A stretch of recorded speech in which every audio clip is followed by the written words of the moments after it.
राज्य सुभद्रा योजन आसीगला एक बड़ अपडेट जदि आपण मैंने आवेदन करिसेंती एपर्यंत टंका पाई नांती तेबे जानि रखंतु एबे एबे एक बड़ घोषणा जारी एक कथा जानिथिबे किछि दिन पूर्वरु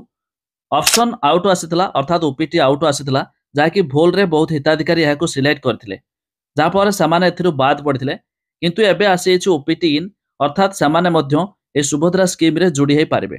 कोन रहिछ अपडेट जा विषय में आपन को जणेबी शेष पर्यंत देखंतु ता पूर्व वीडियो को लाइक करंतु सब्सक्राइब करना तिले एबे सब्सक्राइब करी पाखर थिबा घंटी चिन्ह को दबाइ दियंतु। प्रथम तो आपण चाहिले subhadra.odisha.gov.in यार पोर्टल विजिट करिवे जायकि मध्य आपण भी एठी देखंतु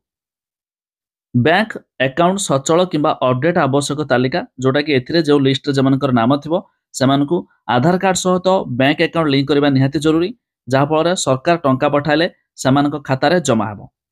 या छड़ा किछि दिन पूर्व एक ऑप्शन आसीथिला जो माने ओपीटी आउट कर देथिले सेमाने मध्य बाद पड़थिले एबे देखंतु आपण चाहिले पोर्टल विजिट कला परे डान साइड रे आपनको 3 लाइन रछि तारे पर क्लिक करिवे एठी देखंतु अधिकारी को लॉगिन आ एक आवेदन स्थिति रहिछि आमे आवेदन स्थिति रे क्लिक करिबा एबे नेक्स्ट आपनको सामने रे लॉगिन ऑप्शन आसीबो जाकि एमिति आसीबा परे एठी निजर आधार नंबर देबे बॉक्स भीतर टिक मार्क लगे कि लॉगिन रे क्लिक करिवे आपण को फोन नंबर को एक ओटीपी आसीबो ओटीपी मध्य सबमिट करिवे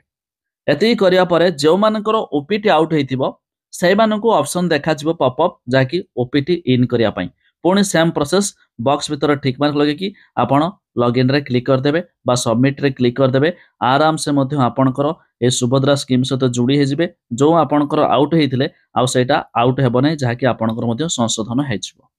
तबे ये ऑप्शन नुआ आसी सरकार एथिरे इनक्लूड कर देछंती जदि आपण पूर्वर ओपीटी आउट कर देथिबे जो माने सेमानक पई मध्य खुशी खबर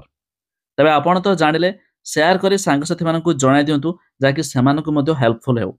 जाकि ए जनवरी मास 15 तारिख रु 31 तारिख मध्य रे आसीबाकु जाउछि चतुर्थ पर्यायर टंका जे नै मध्य सरकार घोषणा करथिले कि जनवरी 15 परे मिलियो बोली तबे खूब शीघ्र मध्य एही मास रे टंका मिलिबाकु जाउछि।